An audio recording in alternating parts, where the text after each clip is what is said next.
Hello and welcome to the dungeon. I'm your host Rob, and in today's video we're going to be talking about one of my favorite wizard subclass types, the Diviner. Now, some people might be wondering why I love the Diviner so much, but the truth is I just really like the playstyle, and portent is ridiculously good. Now, for those of you who didn't wonder why, you probably thought it's probably because portent is so ridiculously good. So congratulations, you were correct. Now, I'm going to talk about just kind of what I want to do with the Diviner in general and how to best maximize some of its potential. And then we'll talk about a couple of build ideas as well as some role-playing ideas. And we'll probably talk about a multi-class idea or two as well. But first of all, when we're looking at races for what we want to play, I really like the variant human on this type of character. And mostly it's because I'm looking to be kind of that battlefield controller. And the Diviner really fits in well as that type of class. Now, I've already done a video on the battlefield controller and talked about those kind of things in general. But the Diviner really excels at this because of portent. So for those of you who aren't familiar with what portent is, basically at level 2, the Diviner Wizard gets an ability called portent. You roll 2 die 20 at the start of your adventuring day, and you just keep those 2 dice like separate, or you record the numbers or however you want to do it. And when you need to make a d20 roll, or somebody within sight of you needs to make a d20 roll, instead of making that roll, you can substitute the portent dice instead. And it's very powerful because depending on what you roll, you can like auto fail opponent's saving throws. Like you cast Hold Person on them, and the DM's like, oh, okay, well, he's gonna make a saving throw, and you're like, wait. No, he gets this 2 that I rolled this morning, and that is now his saving throw. And you can almost guarantee, depending on what you've rolled, that somebody will fail. A really high number can be used to make a key saving throw, like a concentration save, or maybe somebody needs to make a saving throw, or they're going to take a truckload of damage and possibly even die. And you can be like, wait, don't roll that. Here you can have my 20 that I rolled this morning. But even more average numbers can be pretty good. So one of the reasons I like the variant human is because of the alert feat. Now, I'm not saying you have to go variant human, and I'm not saying you have to take alert. If you do go variant human, obviously Warcaster is always a strong choice on this type of character. And I also think that the lucky feat, so that you could reroll concentration saves and whatnot, is extremely powerful on anyone and is very good here. But I really like the idea of having a high initiative so that you can land your battlefield control spells before your enemies have had a chance to go, and so that your party members can really maximize it. Now, granted, if everybody in your party took alert, then you're probably better off taking something else, because if you're not going to be going ahead of them, then that kind of, lessens the impact of the battlefield controller. But it doesn't diminish it entirely. I think other good racial choices, though, are obviously High Elf. Gnome is really strong. Anything that's going to give you the possibility of getting to a 16 intelligence if using standard rate or point buy is really solid. And then if you're rolling for stats, then obviously Gnome with its +2 to intelligence becomes very powerful. But even something like a Tiefling can be alright under certain circumstances. It only has +1, and charisma is not necessarily what you're looking for. But, again, depending on role-playing choices, Tieflings can be a lot of fun. And they have some innate spell casting, which is pretty good too. I really like... Now, I've talked about this before as well. I'm not a huge fan of the save or nothing spells like Tasha's Hideous Laughter or Hold Person as a general rule. But they become a lot better on a Diviner. And that's not to say that you should just always use your portent to make somebody fail different saving throws or whatever. You might want to use them for emergency situations, or maybe you just roll high and then you can't do that tactic that day at all. But when you need somebody to fail a saving throw, that's, where Diviners really start to shine. We'll discuss the other Diviner abilities as well, I guess. Level 6, you get Expert Divination. It's going to allow you to recover a spell slot you've used when you cast a divination spell. And it caps out at only 5th level, I think, maybe 4th level.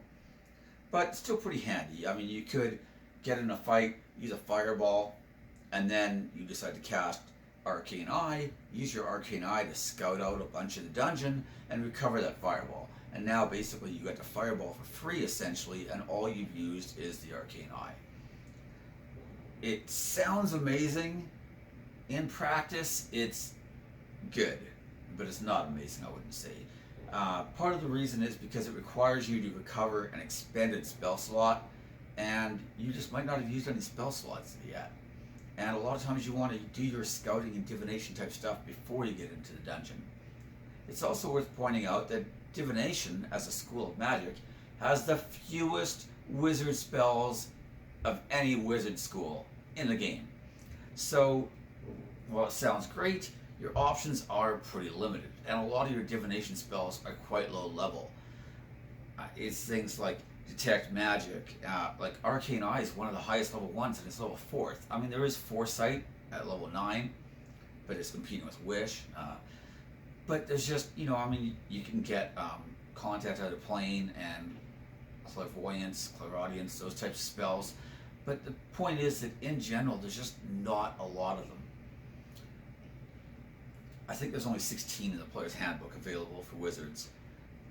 At level 10, you're going to get the Third Eye, which is going to allow you to see different types of things, like you can see in darkness, which is nice if you chose human. You can see invisibility, which is probably the best one, most useful one.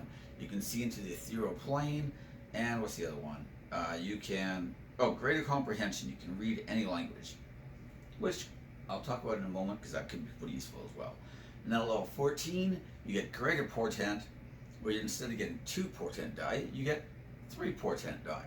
Now, it's not exactly the sexiest ability in the world, but since portent is probably your best ability, it's kind of nice that now you've got a 3rd dice, because let's be honest, you can never have too many portent dice, and a 3rd dice just gives you more possibility to land something on the extreme high or extreme low and really take advantage of it. But like I said, as your spell save DC gets higher, as you level up, as your intelligence goes up, as your proficiency bonus gets higher, even things like a 10 or 12 might be an auto fail on an enemy saving throw, depending on whether or not you think they're going to be proficient. If you're trying to use a wisdom-based saving spell on the Druid High Priestess, who's probably a high-level cleric, that's not going to be a very good bet. But if you're trying to use it on some big giant brute type creature, which may not be particularly wise or intelligent, it can be a very strong bet. If you have a DC of like 17 or 18 or 19, then a 12 probably isn't going to be enough for it to make its saving throw. And more numbers will become useful to you. You can also use it on your initiative, which can be pretty handy, because like I said, if you have, let's say, even a 14 dexterity, and maybe you took the alert feat like I suggested, that'll give you a +7 to your initiative. So even an 11 or a 12 is going to mean you'll have like an 18 or a 19, and you'll be acting fairly high in the initiative order, which can be very important, like I said, on a battlefield controller type character, because it'll allow you to act before your enemies have all gotten to move, before your party members have charged in. And even if you just wanted to do something like cast a fireball on your enemies, you kind of want to do that before your barbarian and your fighter have gone charging in, and now you're like, I guess I can't cast fireball, I'll just use a ray of cold or maybe a Toll the Dead. And it's a lot more disappointing, to say the least. I think spells like Banishment become a lot better on this type of character. I still don't know that it's the best choice you could be making at 4th level, but in general, it becomes more useful when you have a reliable CC that you're like, well, I rolled a 6, so he's probably screwed. I would caution you not to just take all battlefield control spells. I mentioned this in the controller spell video as well, but most of these things are going to require concentration, and since you can only be concentrating on one spell at a time, it's nice to be able to have one spell you can concentrate on while still having other spells that you can damage enemies or whatever. And just throwing out cantrips is fine at low levels, but cantrip damage doesn't scale particularly well, And sometimes you want to be able to hit, groups of stuff. So it's like things like Chain Lightning and Fireball might still be really good choices for you. So I want to talk about a couple different character ideas. And the one I really, really liked is the idea of kind of like the psychic investigator type who uses magic to help him solve crimes and that kind of thing. And I really think that the idea of the diviner is very strong in this type of role. You can take spells like Detect Magic, right, at level 1, which is a divination spell, of course. And then you can still choose other spells, like you can still choose Find Familiar and Shield, and Tasha's Hideous Laughter, whatever, Magic Missile, whatever, Absorb Elements, whatever other ones you wanted. I think something like Comprehend Languages would be very strong on this kind of character as well. If you're going to be the investigator, you're going to be kind of expected to do a lot of the problem solving and the investigation type stuff. So obviously you're going to want to take those kind of skills, but you're also going to have to be kind of the language guy probably. I mean, speaking from personal experience, that's just kind of how it works. I think things like clairvoyance, clairaudience, those kind of spells become very good. I like the idea of being able to scout with Arcane Eye. Arcane Eye is a very great spell, and I find it very underutilized in many campaigns, which is probably a good thing if you're a dungeon master, because you may not want your players constantly casting Arcane Eye and using their eye to scout out the entire dungeon in advance, and then take notes on where every creature is, where its treasure is, what room it's in, etc., etc., etc. That can really start to trivialize the content. But clever players feel free to do that kind of thing. Contact Other Plane is a great spell as well. It does have a disadvantage in that you have to make a saving throw and you could go insane, but that insanity lasts only until you've completed a long rest. So if you have an extra spell slot that you haven't used, you can just use that at the end of the day, try to get some information on whatever it is you're doing or seeking or investigating, and just have your teammates under strict orders that as soon as I'm done casting a spell, be ready to restrain me, because I can't guarantee all your safety or my own safety for that matter. And then if they do, then just restrain you and take a long rest, and you'll be fine in the morning. You just sleep it off. That's what insanity's like. You just sleep it off and you'll be fine. So I think that kind of character could be a lot of fun. I would probably take something like maybe the Sage background, because it gives you an extra couple languages. And I think someone like that would be kind of a neat and interesting character. You could still be very viable in combat, of course. And you'd take a lot of ritual spells, a lot of detective type spells to help you in that particular role. And I think that it would be a fun character to roleplay. My buddy Jaden played a character kind of similar to this, but not in Dungeons & Dragons. He played it in our Shadowrun campaign. And he was a very fun character indeed. I think that it would work very well in D&D as well. So, as usual, I like to multi-class, and while thinking about different multi-classes for this particular subclass, I liked the idea of maybe combining it with like a knowledge cleric. And the reason is because cleric knowledge domain is going to give you a couple more languages even. It's going to give you it's going to give you expertise in 2 skills as well. So if you chose something like investigation and arcana, or history and investigation, whatever, then you're going to be incredibly good with those skills. And I also like the idea of maybe having that divine influence in there as well, that you use magic but you also like commune with your deity for additional information. The other thing this is going to give you is it's going to give you a lot better armor choices. Now, you don't get heavy armor like some of the other cleric subclasses are, but you do get the option of wearing medium armor, and you can use a shield if you want. You also have some decent weapon choices, but you're probably going to be, once you get past the first few levels, when you might arguably use like a light crossbow or something, once you get past the first few levels, you're just going to be using spells mostly anyways. So, they're not so much. It will delay your spell progression slightly, but the good thing is that with Cleric, since it's a full caster, you will still have your regular number of spell slots. You'll just be like 1 or 2 levels behind in your progression. The other nice thing about Cleric is that since you get to choose a domain at level 1, you're going to get your subclass abilities, your domain abilities, right off the bat. You also have some more hit points, so I would probably start as a level 1 Cleric in this case, and then if I'm going to level 2 or 3, I would probably just do that and then go Wizard. But honestly, I don't even know if you need to go that high. I think 1 or 2 levels Cleric, even 1 level Cleric, would give you access to things like Guidance as a cantrip. You could take spells like Healing Word. Granted, it's not going to scale very well because I don't imagine I'm going to have a ton of Wisdom. I would probably just try to have the minimum I need. I think it's 13 to multi-class in or out of Cleric. But Healing Word doesn't really matter. You're not really looking at the big bonus from your Wisdom mod. Mostly you're using Healing Word when somebody's already gone unconscious and you just need to get them back up and in the fight, in which case even 1 or 2 hit points of healing will do that job. So I kind of like Healing Word there.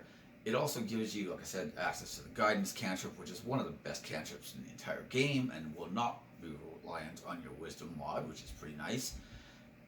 And, you know, you can still take whatever other Cleric spell you decide you like at first level. So I think that like maybe Bless would be a good example as well. And again, it's not going to require a saving throw that would use your Wisdom mod. It's not going to get bonuses from Wisdom mod. It'll just be that D4 added to your party's attacks and saving throws. So very strong choice again. The other nice thing about Knowledge Cleric, like I said, is that it comes with a couple of extra languages, which if you combined with the Sage background, would give you 4 bonus languages. And Variant Human comes with an extra language as well, so you would have 5 extra languages right at level 1. So, sorry, not at level, right at level 1, yes. So you would be able to speak a lot of different languages, understand a lot of different languages, read a lot of different languages, and really fit into that type of role. So I think it's one that has a lot of potential. Again, you're going to be a little sturdier, but you're going to be sturdier at the cost of slower progression. I don't know that it's necessarily the strongest multi-class out there. I think it's more of an interesting one, and it's certainly not required at all. But I think it's a pretty solid choice. So that's my thoughts on the Diviner Wizard. Again, this isn't like a level by level build of what spells to take at each level. I like to, leave that up to the player. I just want to give you some suggestions about what I think and how you can go about playing this kind of class. And I think that it's one that has a lot of fun, potential fun, and just very, very effective. Portent is a great ability. It's a lot of fun to use, actually. And there's nothing like the look on your Dungeon Master's face when you slide that 3 across the table and announce that your enemy is going to be getting a 3 on his saving throw against your banish spell. And now he's just gone from this plane of existence. And maybe never to return if he's, not from this plane originally. There's nothing quite like that. You can also, and saving your teammates is pretty neat, nice feel too. Like when somebody has a crucial saving throw, and like, wait, I have a 17 here, how would that do? And then they're like, yes. And, it's pretty easy to be like the hero of the table as a Diviner Wizard. And that's a great feeling. So, those are my thoughts on the class. I think I'm going to wrap the video up there. Feel free to hit the like button, subscribe, leave comments in the comment section. As always, I promise to read every single comment. And I'll see you next time in the dungeon. Thanks.